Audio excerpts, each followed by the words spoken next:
I'm Jeff Clarke. Join me as I travel the back roads and remote byways. I'm looking to uncover Georgia's amazing history through the eyes of her rural churches.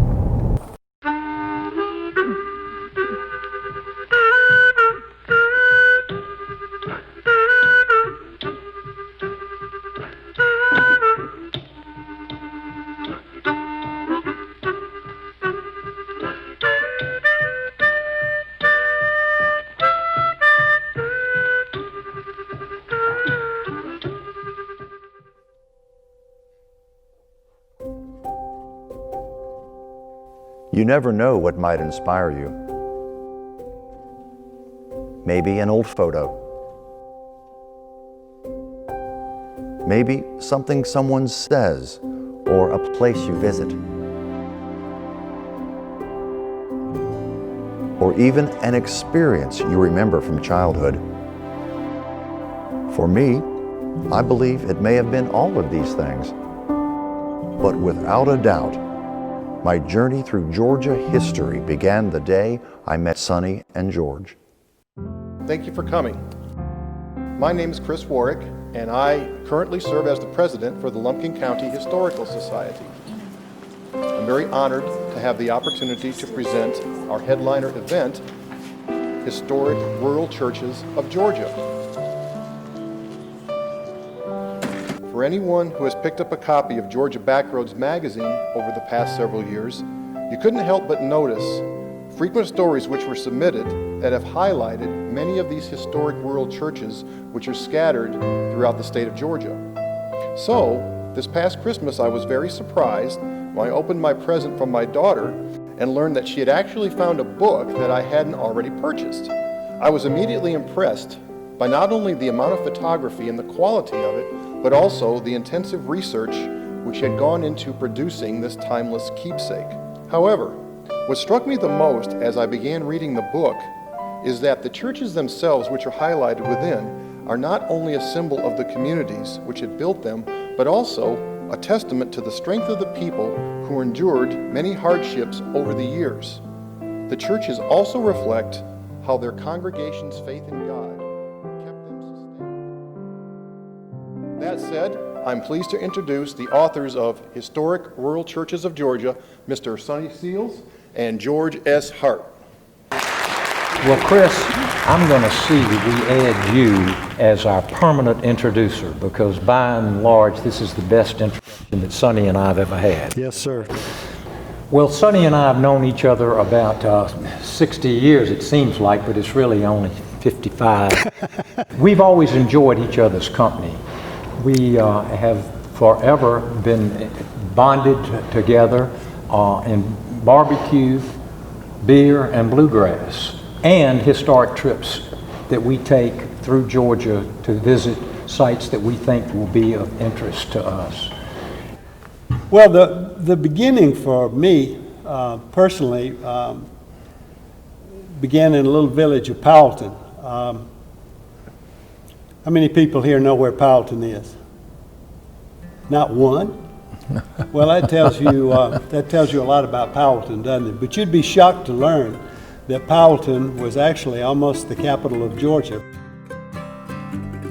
I met my lifelong friend George Hart in 1960. I was a student at Georgia Tech, and George was a musical prodigy and a student at Emory. George and I have been periodically riding the back roads of Georgia for years, with no other motivation than the sheer joy of discovery. We just wanted to see what was around the next curve. It was exciting to us in a strange and exotic sort of way. Old towns that have virtually disappeared. Farmhouses that are falling down. Cemeteries covered in weeds. The decay of an agrarian way of life that seems so distant and yet so near.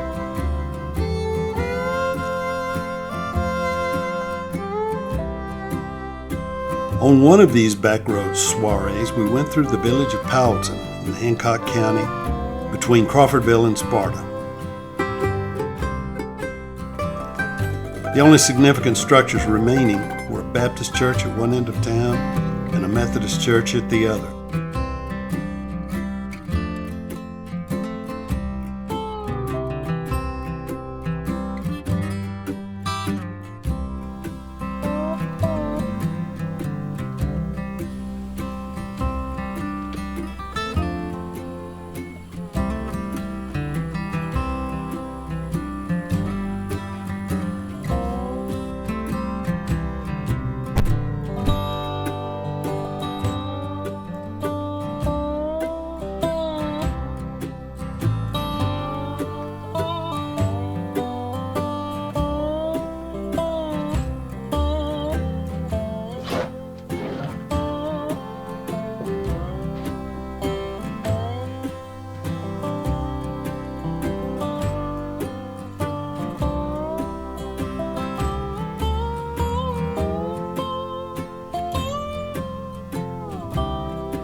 The Old Methodist Church is a remarkable example of rural Georgia architecture. It is unchanged from the day it was built.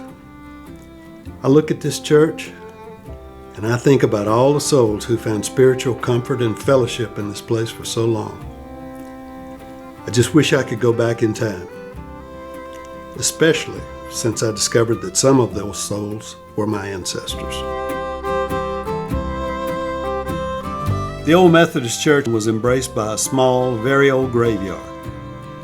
Depressions and fieldstones marked the earliest graves, and there were later graves where collapsing false crypts and weathered headstones of many styles stood. I spotted a Confederate headstone on the edge of the woods and I walked over to it. It read Sergeant William D. Seals, 4th Sergeant, Company K, 15th Georgia Infantry. I'd visited many old cemeteries on these backroads travels, but I found very few with the surname Seals. I found out later this casual but fateful encounter had been with my great-grandfather.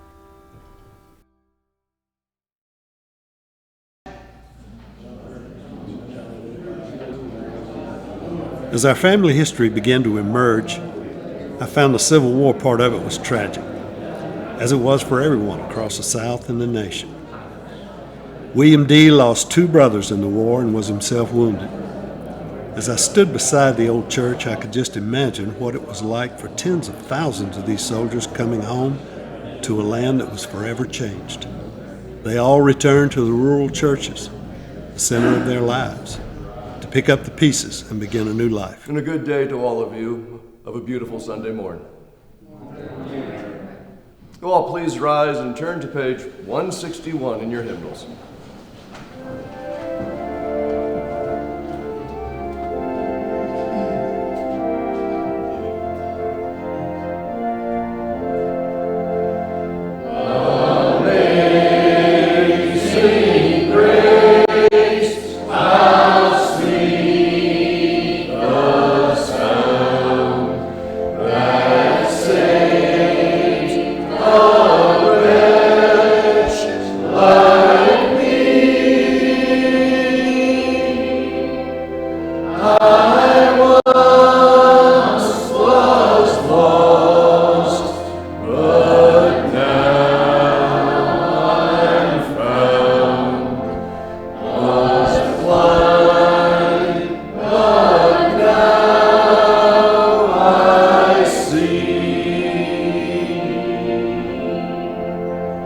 Please be seated.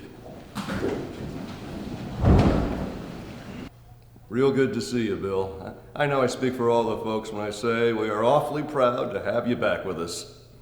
Amen. The Lord has brought you back from war. Though we have suffered a mighty conflict here in this house today, we know only peace. Amen. I can say with a joyous heart that the Powelton Methodist Church is honored and proud that God has seen fit to deliver William D. Seals back to his home.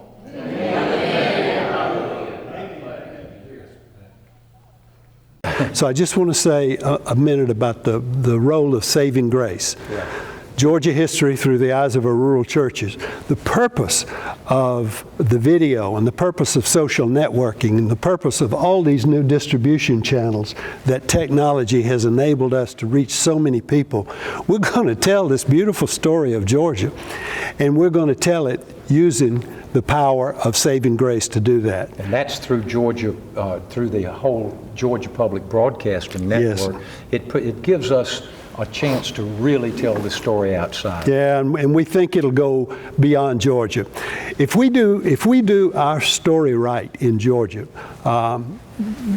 people will come. It's already starting to happen. So the point is, we've got a long journey ahead of us. We encourage people to take the journey with us. Follow us on the website, buy the book, watch Saving Grace, help us crowdsource history, get involved in the preservation of some local churches.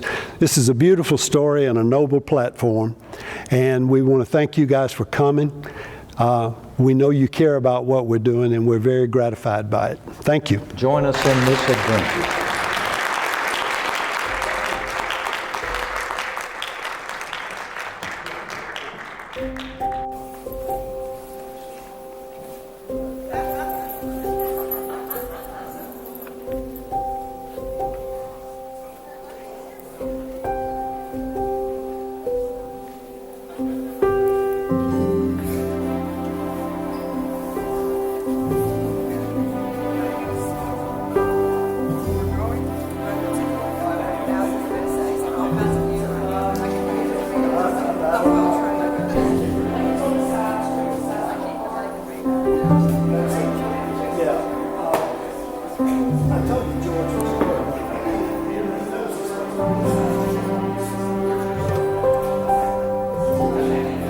Hello, gentlemen.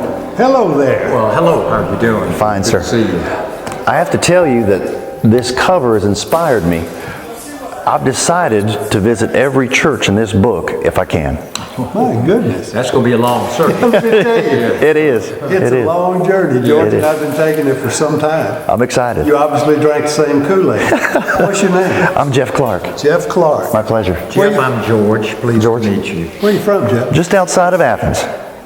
Well, thanks for coming such a long way. My pleasure. Thank you, Sonny. Have that pen. If you're serious about taking this journey, I want you to think about us. You can be a scout. You can find things that are likely prospects. Some way, somehow, you can help us save our churches, and you can get as involved as you want to be. That sounds great. Yeah, thank you. All right, call me. I will, sir. Jeff, especially to you, my buddy. Thank you That's very much. awesome. We Thank appreciate you. being here. That's great. I appreciate it, guys. Thank y'all. Bye-bye now. Traveler, haste, the night comes on, many a shining hour is gone. Storm is gathering in the west, and you are so far from home.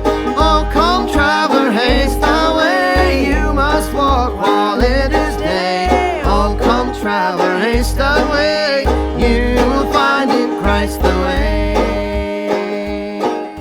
Far from home, thy footsteps stray. Christ the life and Christ the way.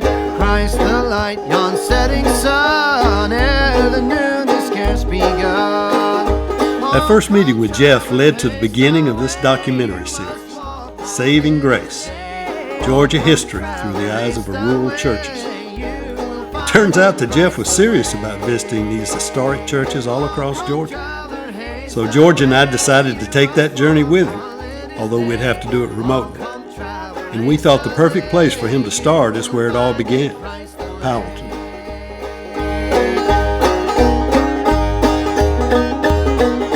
One of the oldest villages in the state, Powelton was an important town in the post-Revolutionary War Georgia backcountry.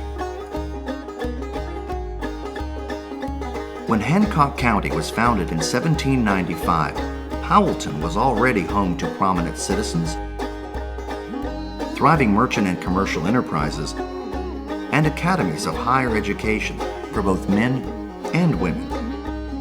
It was also a major crossroads community in early 19th century Georgia.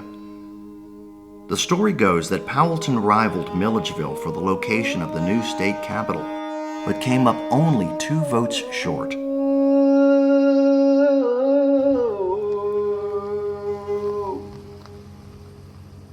I really wasn't sure what to expect. I wanted to experience all this history firsthand. Standing in front of Powelton Methodist was like going back in time. The church seems to be untouched since the 1800s. You can almost feel the ghost of the congregation around you. This is the place where Sonny found his great-grandfather's grave, and so found his inspiration for historic rural churches of Georgia. Just down a remote country road from the Powelton Methodist Church is Powelton Baptist Church.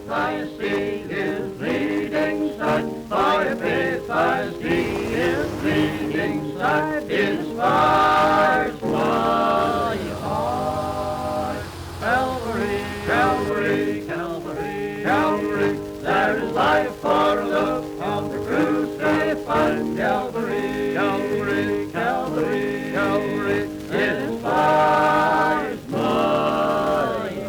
According to R.L. Robertson's History of the Georgia Baptist Association, this meeting house was built in 1798, making it the oldest existing Baptist church in the state.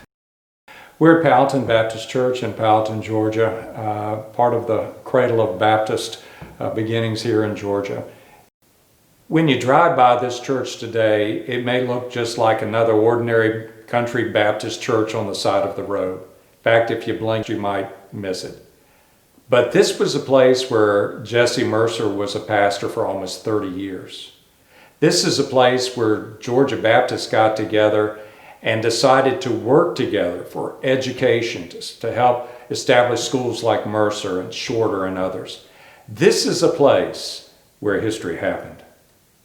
In July of 1786, 26 people, including the Reverend Silas Mercer, organized the congregation as Powell's Creek Church. Now, right across the road, there's a little path that leads down to a pool that might seem inconsequential today. The pool is fed by a little stream.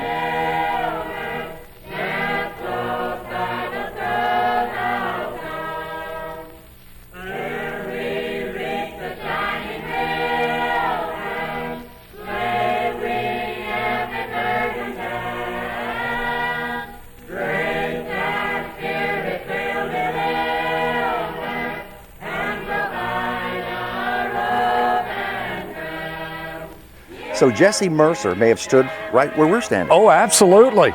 The Mercers, Silas, and Jesse would have come down here, brought the baptismal candidates.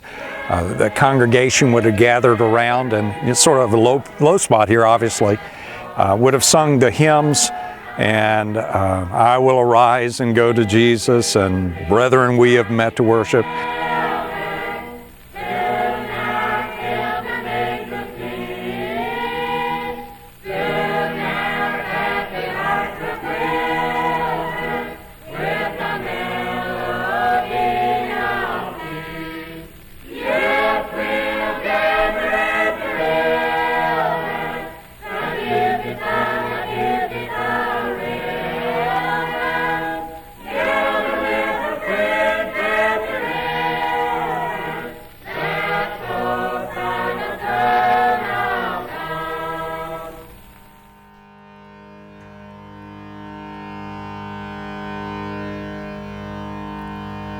Oh, when shall I see Jesus? Not far from Powelton is the little village of Penfield in Greene County. Though the village is greatly diminished, this is where Mercer University had its beginning. Most early rural Georgia churches were wooden with very little ornamentation, but the Penfield Church is another story. I'm on my way to Canaan. I'm on my way to Canaan. I'm on my way to Canaan. This magnificent Greek revival edifice was constructed of brick in 1845.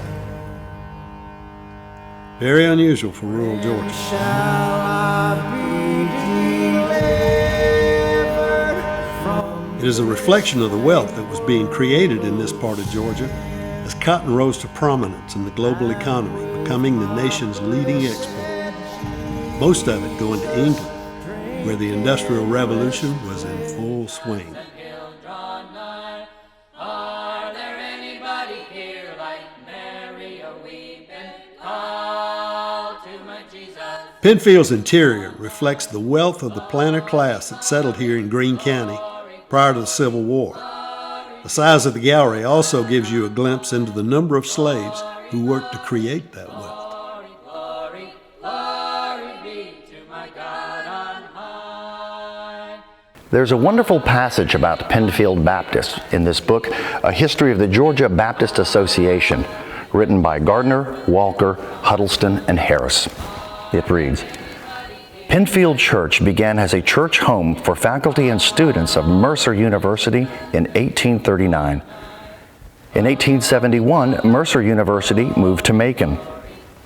This wonderful structure continued to serve as a home for the congregation of Penfield Baptist, Over the years, it was small, but possessed great spirit.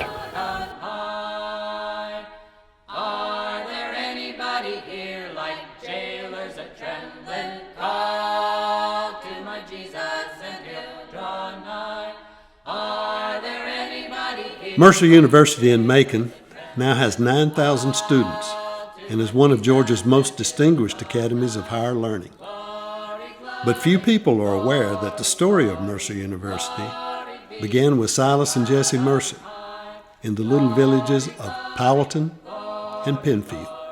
Glory be to my God on high. We're fortunate that Penfield has an active congregation and is well maintained, but many others have experienced declining congregations, abandonment, and are either gone or almost gone. There's a good example of this in Ware County in South Georgia, Jeff's next stop. It is vital that we research and document these old treasures while we still can. And am I born to die, to lay this body down, and must my trembling spirit fly into a world unknown, and must my trembling... What you see here are the sad remains of what was once one of the most striking churches in the Georgia backcountry. It was built in the 1890s by Manning Thigpen and named for his son Ezekiel, who died when he was 12. The architectural detail was quite remarkable for a small rural community church. It once had a one-room schoolhouse located beside it to serve the local community of Pebble Hill.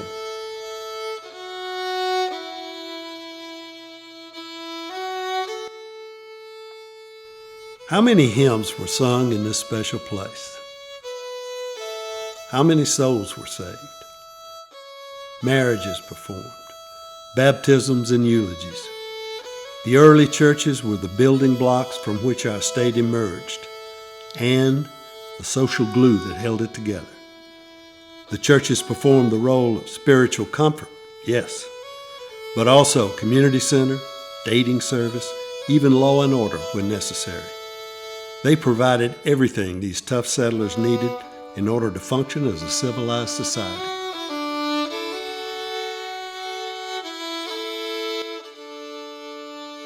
These historic rural churches of Georgia are a vital part of who we are and how we got here. Many of them are still there, on lonely back roads or in rural villages, some of which have virtually disappeared. They should be treasured and preserved for future generations. It is our hope that saving grace will help accomplish that worthwhile mission.